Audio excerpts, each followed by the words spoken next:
আমরা এই ত্যাগ কুরবানি করে যে ময়দান তৈরি করেছি, আগামী দিনে যত ষড়যন্ত্র হোক সেই ষড়যন্ত্রকে মোকাবিলা করার মতো জনশক্তি জামাত ইসলামী রামগতি কমলনগরে আছে। কি বলে?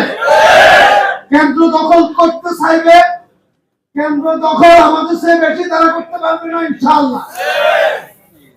আমরা করব না, কারণ 2014 সালে আপনাদের খেয়াল আছে যে কমলনগরের 49 কেন্দ্রে সেদিন ভোট প্রতিরোধ করার ক্ষেত্রে একযোগে 7:30 বিবিসি খবর যে রামগতির কমলনগরে 49 কেন্দ্রে একযোগে হামলা হয়েছে। আমরা সে কর্মী আমাদের ময়দানে আছে, সে ত্যাগী লোকজন এখনো ময়দান আছে, একজনা ময়দান থেকে পালাই নেই। ঠিক কিনা বলে?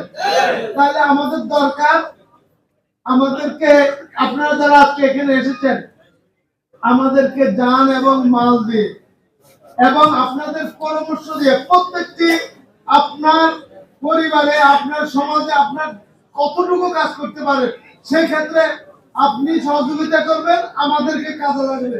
তাহলে কিন্তু যে পরিবেশ রামগতি কমলনগর তৈরি হয়েছে, সাংগঠনিক ভাবে হয়তো আমরা দুর্বল, কিন্তু